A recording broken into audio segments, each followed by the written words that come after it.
Welcome back again with Kang Adi Channel. Aduh, kayaknya ini udah mulai agak frustasi juga ya. Kemudian trafficnya jelek, sudah live streaming berjam-jam masih nggak ada yang CO juga. Wah, udah nyerah banget deh dah. Ampun. Tapi buat kalian yang ada di fase itu, stop, jangan menyerah. Kamu masih tonton konten ini sampai habis dan akan ada insight yang oke banget buat kamu. Tapi sebelumnya like, subscribe, dan nyalakan loncengnya. Namun satu lagi nih, jangan lupa kita masuk intro dulu. Baik teman-teman semua ya. Jadi ini beberapa hari ini saya coba live streaming, ternyata memang trafficnya masih belum cukup berpihak kepada kita. Dan seringkali hal tersebut itu membuat kita menjadi down. Lalu sebenarnya apa sih keuntungannya kita menjadi seorang konten kreator ya teman-teman? Jadi kalau saya pelajari ini ada 3 poin ketika kita menjadi seorang konten kreator.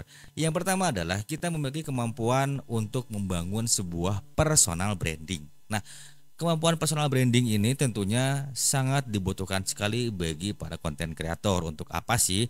Yang pertama, kita kalau misalnya mau terkenal ya berarti harus punya exposure yang bagus, punya isi konten yang menarik, dan juga punya konsep-konsep yang oke supaya bisa menarik endorsement ya teman-teman ya. Nah, lalu apalagi nih yang dimiliki oleh seorang konten kreator, dan secara sadar atau tidak ternyata kita itu ya ketika ngambil foto atau ngambil video, contoh bagi para afiliator ini kan belajar angle-angle produk ya teman-teman ya. Nah kalau kalian misalnya sudah berinvestasi alat yang mahal, itu nggak perlu pusing-pusing lagi, kalian tinggal optimalisasi. Contohnya misalnya saya pakai DSLR Nikon D3200 ya. Saya coba kemarin ikut kelas, jadi kelasnya nanti akan saya spill karena harganya murah banget, cuman 98 ribuan aja. Dan kalian pun bisa banget ya belajar di situ, mendapatkan ilmu daging semua, dan di situ pun kalian bisa langsung mengasah kemampuan kalian. Terlepas gearnya itu bagus atau tidak, tapi yang jelas kemampuan kalian tuh harus diasah terus. Karena kalau misalnya kita terlalu condong ke satu titik saja, itu nantinya ketika kita terjadi sebuah stagnasi akan mudah stres. Nah ini ya teman-teman ya. Jadi kalau saya sekarang sedang mendalami pekerjaan microstock ya, atau kita belajar menjual foto. Nah jadi ini dia website yang saya pergunakan sekarang untuk menjual foto. Nah teman-teman ya, berawal dari saya waktu nonton konten yang lewat katanya jangan buang foto kamu. Jadi foto itu bisa menghasilkan sebuah cuan ya, atau menghasilkan pundi-pundi cuan, sorry. Nah awalnya saya bikin foto seperti ini karena saya dulu jualan ayam goreng. Saya pikir dengan foto seperti ini saya bisa ngasilin dolar, ternyata enggak juga. Saya posting lagi pekerjaan seperti ini dan foto enggak jelas nih. Ternyata masih juga tidak menghasilkan cuan, malah ini enggak masuk market. Tapi ya buat apa sih kepentingan komersialnya, kayaknya muka-muka kayak begini nggak juga ya teman-teman ya. Nah tapi ternyata setelah saya pelajari setahun kemudian, akhirnya ketemu, oh untuk menjual sebuah foto itu butuh sebuah teknik ya teman-teman ya. Nah di sini saya mulai memperbaiki teknik fotografi saya. Ini saya post anak saya teman-teman di sini ya. Ini posenya udah menarik sekali. Kita geser ke sini lagi, lihat anya. Ini adalah jepretan yang saya ambil dengan handphone Realme C33 ya. Ini hasilnya seperti ini. Dan ini menarik banget bukan ya? Nah semakin kesini saya coba perdalami lagi, saya ikut kursus lagi, dan akhirnya saya investasi di DSLR, dan disinilah saya mulai menjual foto-foto saya ya. Meskipun ini tidak terpilih untuk market karena mungkin si saturasi gambarnya kurang atau raw resolution, saya perbaiki lagi ya, dan kemudian saya coba perbaiki terus ya. Tapi setidaknya saya sudah bisa mendapatkan angle-angle yang menarik ya teman-teman ya. Dengan begini saya bisa menjual foto-foto ini ya di beberapa misalnya website microstock. Kita lihat lagi website yang saya pakai sekarang. Nah di sini pun saya coba upload lagi ya teman-teman ya. Ini adalah hasil jepretan tadi sore. Ini rencananya saya memang ini untuk komersial. Ini saya ambil untuk editorial, saya ambil untuk editorial juga. Ini saya ambil untuk komersial. Karena setelah saya pelajari dan tonton beberapa konten kemarin ya, terutama kontennya Bang Fajrul Islam, itu sangat-sangat memberikan insight banget ya. Jangan lupa nih subscribe ya punya Bang Fajrul Islami. Salam Bang, mohon maaf saya izin kembali nge-rewind apa yang saya tonton kemarin ya. Nah, jadi buat teman-teman juga sepertinya kalau sudah punya kemampuan sebagai konten kreator, kalian bisa manfaatkan ini semua ya, mendapatkan penghasilan pundi-pundi cuan dari sini. Nah, jadi kalau kalian misalnya bingung nih, Kang berapa sih kelasnya, dan misalnya kalian mau mendapatkan hasil yang optimal ya ketika kalian belajar ngonten di Microstock. Nah, buat teman-teman semua sekalian nih, kalau misalnya kalian mau ikut kelas Shutterstock di sini ya, teman-teman ya. Saya pun sudah ikut kelas ini sejak 3 bulan yang lalu setelah saya punya kamera DSLR.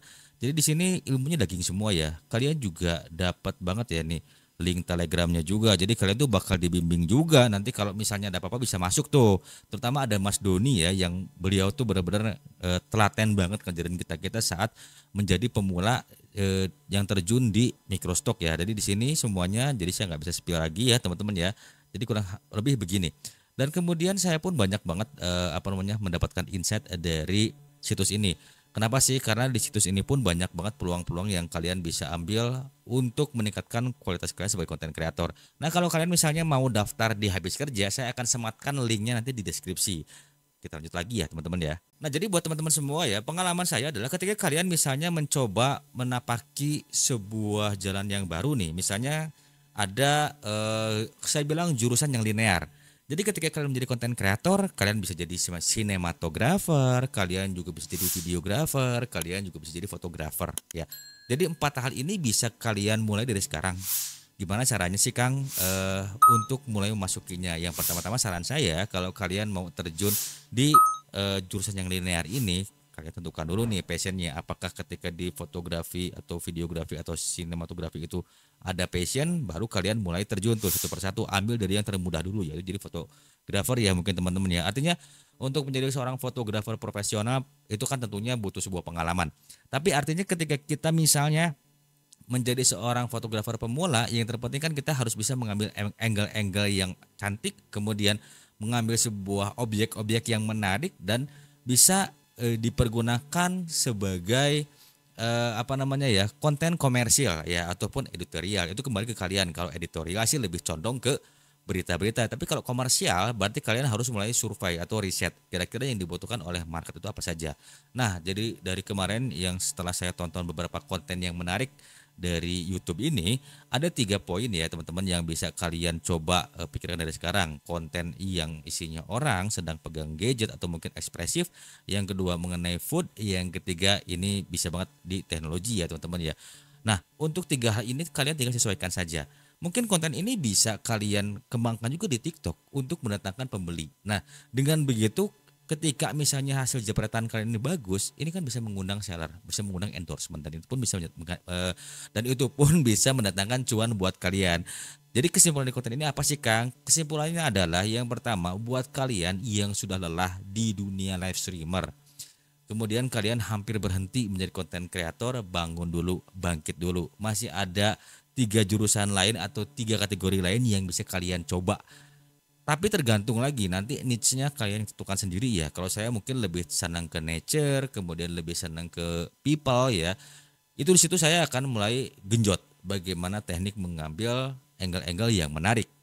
Nah, yang ketiganya adalah pastikan untuk kalian yang terlalu bergantung di satu platform, usahakan kembangin lagi skillnya supaya apa? Supaya kalian itu bisa tetap mendatangkan cuan dan tidak terpatok oleh satu titik saja. Jadi ketika misalnya pintu yang ini tertutup, masih ada pintu-pintu lainnya yang bisa kalian jalani lagi ya. Jadi intinya jangan pernah menyerah ya. Dan ketika kalian sudah mendapatkan hasil yang maksimal, sudah berjuang dengan maksimal, dan kalian bisa nikmati itu semua karena tidak ada yang instan di dunia ini. Dan artinya jangan lupa juga kalian tetap mesti harus belajar dan belajar supaya menjadi seseorang yang benar-benar bisa menghasilkan karya yang sangat luar biasa. Nah, buat kalian juga nih yang mau ngebantu perkembangan channel ini, kalian boleh ikut berpartisipasi di Traktir. Saya di situ ada sebuah modul untuk kalian-kalian yang mau bikin studio, entah itu studio karaoke, studio peredam suara, saya sudah buatkan modulnya di sana. Dan ini pun istilahnya saya kasih ke kalian dengan harga yang cukup murah meriah. Jadi itu sebagai bentuk dedikasi saya untuk teman-teman semua yang sudah membantu berkembangnya channel ini. Karena rencananya saya akan rubah konsep di channel yang satu, yaitu saya ingin menjadi seorang yang berguna, yaitu ikut membantu mengembangkan UMKM, mempromosikan produk-produk UMKM demi berkembangnya ekonomi di Indonesia ini ya teman-teman ya. Nah, kalau kalian misalnya penasaran dengan isi bukunya, kalian boleh masuk di link traktir yang ada di bawah ini, dan dengan support kalian insya Allah saya akan coba berdedikasi semaksimal mungkin. Saya akan share-share beberapa hasil riset dari beberapa media sosial yang saya kerjakan, dan semoga saja video ini bermanfaat dan mendatangkan insight buat teman-teman semua. Jadi jangan lupa like, subscribe, dan juga kalau bermanfaat linknya di share-share juga ya teman-teman. So, sampai jumpa di video berikutnya.